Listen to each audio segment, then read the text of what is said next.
The engineers stood frozen as black liquid gushed from the drilling hole. The drilling site in Burkina Faso's eastern region had initially been set up for a water exploration project, but now it seemed as though something far more valuable had been found. "Is this oil?" one of the engineers shouted, eyes wide with disbelief. "Run the tests again," the senior engineer instructed, a hint of urgency in his voice. "This can't be right." As the team worked quickly to confirm the readings, the excitement in the air was palpable. Within minutes, the results were in.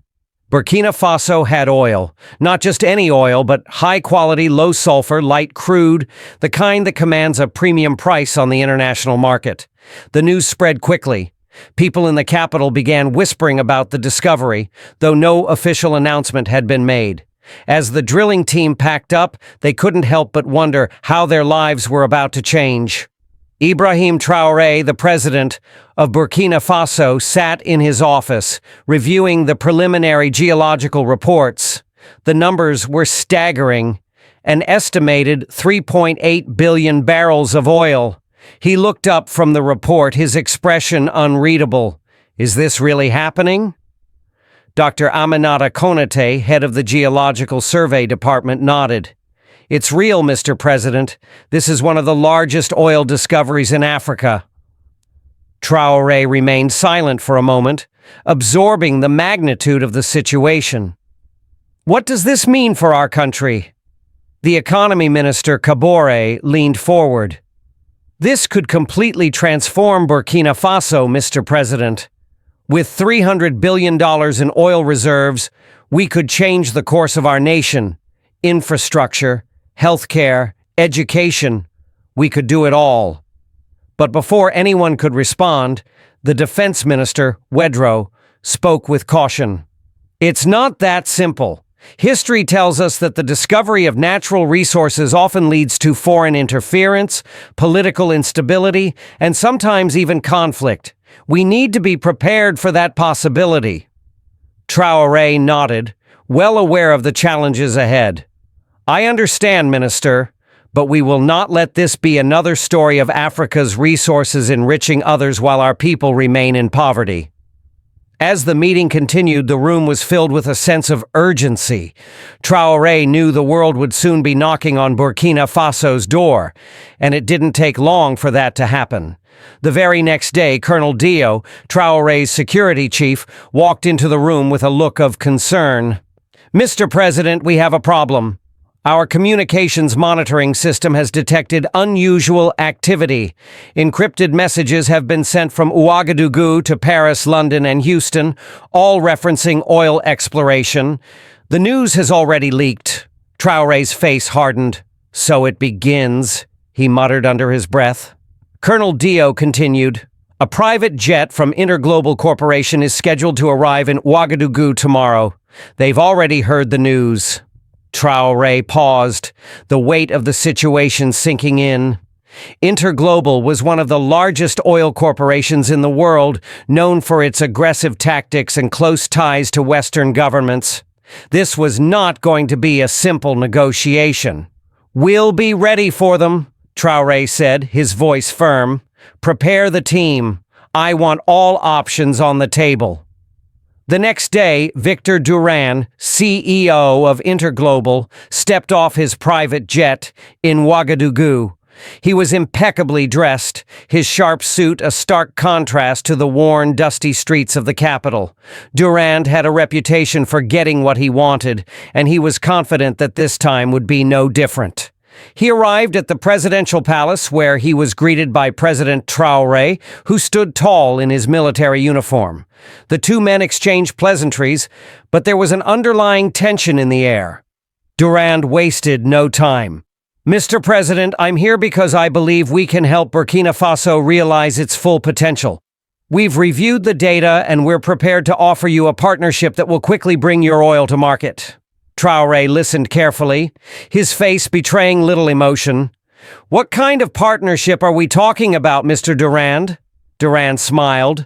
"A 35% share for Burkina Faso, which is much higher than our usual offers. In addition, we'll build a refinery, create 2,000 local jobs, and provide a signing bonus of $500 million. Cash within 48 hours. He leaned forward, the smile never leaving his face. This is an opportunity for your country to leap forward. Think of what $500 million could do for Burkina Faso. Traoré didn't flinch. And if we choose to develop these resources ourselves, or seek partners who offer more favorable terms. Duran's smile faltered slightly, but he recovered quickly. Mr. President, oil extraction requires expertise and capital that Burkina Faso simply doesn't have.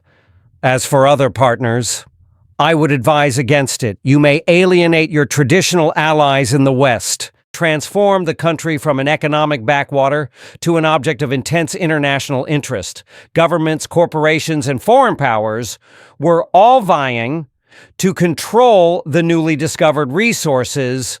President Ibrahim Traoré, who had been preparing for the possibility of foreign intervention, now found himself in a race against time, trying to safeguard the interests of his country while dealing with the complex web of international politics.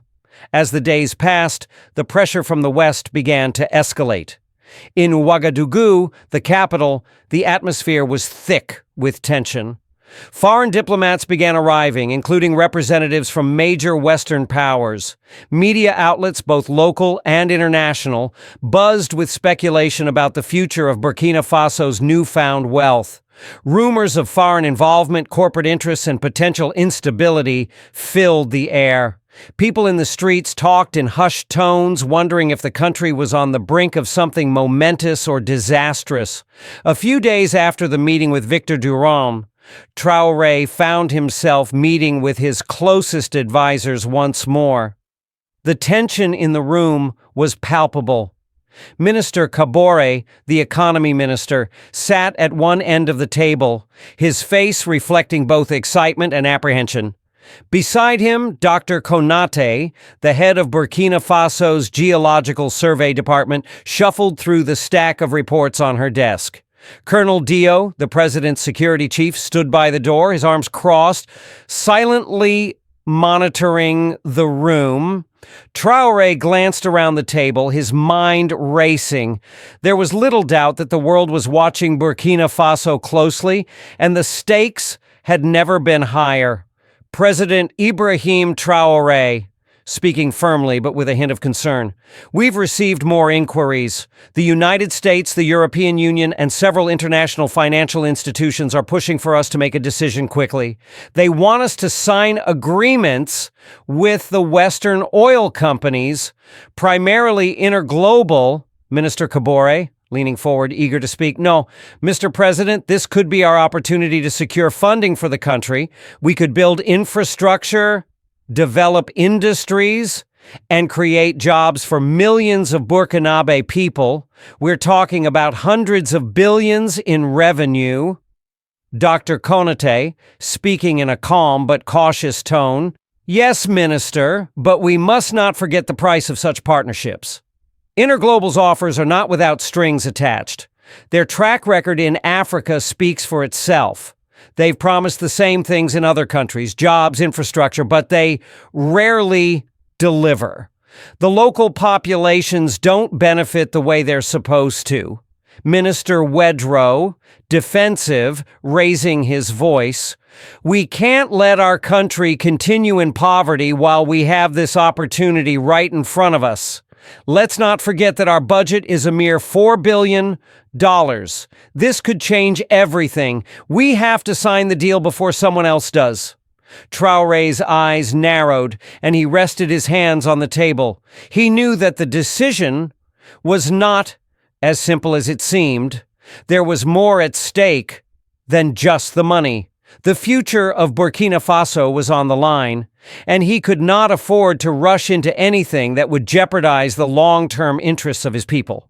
President Ibrahim Traoré, calmly but with conviction, Minister Traoré, I agree that this could be a turning point, but we need to consider all options. I will not sell our future to foreign corporations who only want to take what's ours. We will explore every avenue and make a decision that is in the best interest of Burkina Faso. As Traoré looked around the room, he could see that his advisors were divided. The tension was palpable. While some were eager to secure the deal with Interglobal and begin reaping the benefits of the oil discovery, others, like Dr. Konaté, were more cautious, urging the president to weigh the potential risks. The sudden shift, regional support in the Eastern alternative. As President Traoré navigated the maze of pressure from Western powers, a new opportunity emerged. In the midst of the growing tension, Colonel Dio received a piece of intelligence that would change the course of Burkina Faso's negotiations. Colonel Dio, speaking to Traoré in a low voice, only for his ears. Mr. President, there's been a shift in the international landscape. We've been in contact with regional leaders.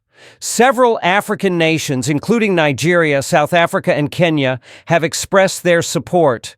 They've faced similar situations and want to form a united front with us.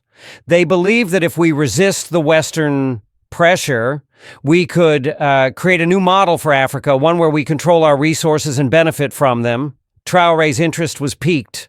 The notion of African solidarity was a powerful one. As the days passed, the pressure on President Ibrahim Traoré intensified. The discovery of oil in Burkina Faso's eastern region had transformed the country into a focal point for international powers and oil companies. Western governments, multinational corporations, and financial institutions all pressured him to accept their offers, eager to control the newfound resource. But Traoré stood firm, aware that the country's future depended on safeguarding its sovereignty. Victor Duran, the CEO of Interglobal, the oil giant, grew more impatient. Interglobal had initially proposed a deal that would have given Burkina Faso a mere 35% share of the profits, along with promises of infrastructure and jobs. But Duran was not used to rejection, especially in such a high-stakes deal. When his first offer was turned down, he returned to Ouagadougou, determined to secure a contract with the Burkinabe government. The meeting was tense. Duran laid out his terms bluntly, offering a 35% share, a refinery, 2,000 local jobs, and a $500 million signing bonus. This is a once-in-a-lifetime opportunity for Burkina Faso, he said confidently. Think of the infrastructure and prosperity this could bring. Traoré listened, his expression unreadable. And what if we find other partners or develop these resources ourselves? He asked calmly. Duran's smile faltered but quickly returned. Mr. President, oil extraction requires expertise and capital. Burkina Faso doesn't have the resources to manage it alone. Rejecting this offer risks your country's future. Traoré stood firm. We will consider your proposal, but we need time to analyze all aspects carefully. As Duran left, his frustration was palpable. Traoré knew that Interglobal was just the beginning.